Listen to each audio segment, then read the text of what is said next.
Hi everyone, इस video में आप सब जानेंगे कि एसएससी जीडी क्या है। सर एसएससी जीडी क्या है, सबसे पहले ये जान लीजिए कि एसएससी होता क्या है।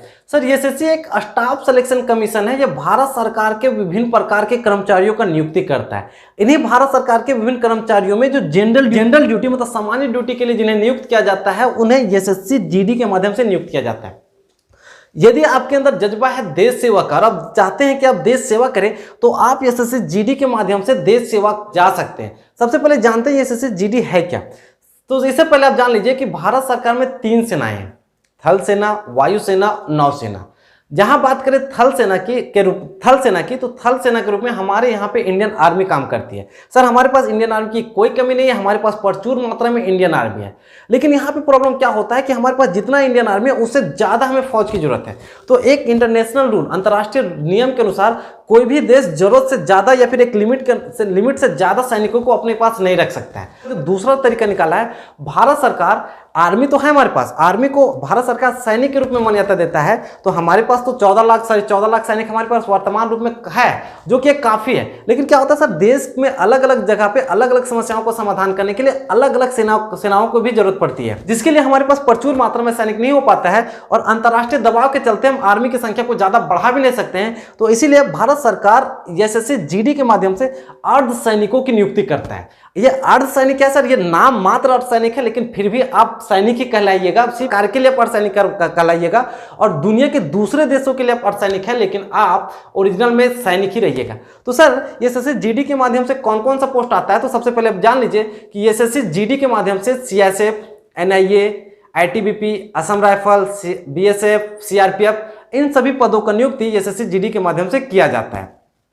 अब रहा सवाल कि क्या एसएससी जीडी में आप जा सकते हैं। तो यदि आप भारत के निवासी और भारत के साथ यदि नेपाल या भूटान के निवासी है, आप मेल हो या फीमेल हो, लड़का हो या लड़की हो, आप एसएससी जीडी में जा सकते हैं। इसके लिए कुछ नियम है सर, वो नियम आप थोड़ी सी जान लीजिए। कुछ नियम होता है सर, वो नियम नोटिफिकेशन के अनुसार होता है। एक साधारणता कहा जाए, अगर एक जनरल की बात किया जाए तो जनरल के लिए अगर आपको जनरल है और आप जाना चाहते हैं एसएससी जीडी में, तो आपकी कम से कम हाइट 170 सेंटीमीटर होनी चाहिए। बाकी बात अलग अलग कास्टों के लिए अलग अलग होता है। अगर जनरल है तो आपकी उम्र 18 साल से लेकर 25 साल के बीच होनी चाहिए और आपकी हाइट कम से कम 170 सेंटीमीटर होनी चाहिए। जबकि अलग अलग पोस्टों में अलग अलग जाति के लिए ये अलग अलग छूट होती है। इसके साथ ही गोरखा या पूर्वोत्तर भारत के लिए ये छूट अलग अलग हो सकती है। चलिए बात करते हैं कि एसएससी जीडी में जाएं कैसे। तो एसएससी जीडी में जाने के लिए सबसे पहले आपको एसएससी का नोटिफिकेशन आता है, उसका सबसे पहले फॉर्म अप्लाई करना पड़ेगा।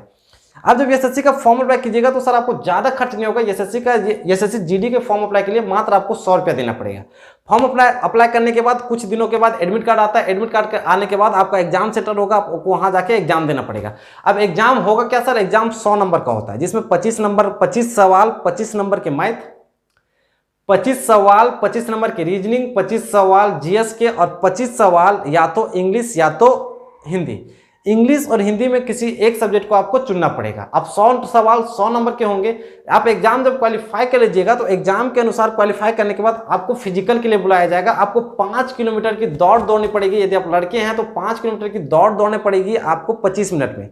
जब आप दौड़ कंप्लीट कर लीजिएगा तो आपका मेडिकल होगा। और अब जब मेडिकल भी कंप्लीट कर लीजिएगा तो एक मेरिट लिस्ट बनेगा। अगर आपका नाम मेरिट लिस्ट में है तो आपको ज्वाइनिंग के लिए बुला लिया जाएगा। आपके नंबर के अनुसार, आपके चॉइस के अनुसार आप जिस पोस्ट में जाना चाहते हैं, अगर आपने चॉइस किया है तो उस पोस्ट के अनुसार आपके नंबर के अनुसार आपको एक पोस्ट दे दिया जाएगा। सर ये देश सेवा का एक अनोखा मौका है।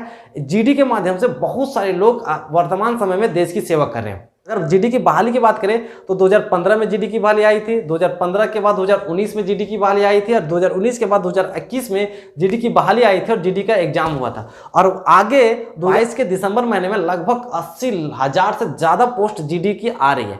यदि आप इच्छुक हैं तो आप अवश्य एक बार ट्राई कीजिए। ये देश सेवा का सबसे उचित मौका है। ज़्यादा मेहनत नहीं लगता सर, एग्जाम निकालना है बस। एग्जाम निकालने के बाद आपको 5 किलोमीटर की दौड़ दौड़नी है। और यदि आप मेडिकली फिट हैं तो आपको देश सेवा का अचूक मौका मिलेगा। अब सवाल के एग्जाम कैसे निकाले, तो नेक्स्ट वीडियो में हम बताएंगे कि कैसे हम जीडी 2023 की तैयारी कर सकते हैं। क्यों? क्योंकि मैंने खुद 2 बार एसएससी जीडी का एग्जाम क्वालिफाई किया है। तो हम अपने अनुभव से आपके साथ शेयर करेंगे कि एसएससी जीडी का एग्जाम कैसे निकाले चाहिए। उम्मीद है कि आपको ये वीडियो अवश्य समझ आया होगा। यदि आप हमारे चैनल में पहली बार आए हैं तो अपने चैनल को सब्सक्राइब कर ले। यदि वीडियो पसंद आता है तो वीडियो को शेयर करें।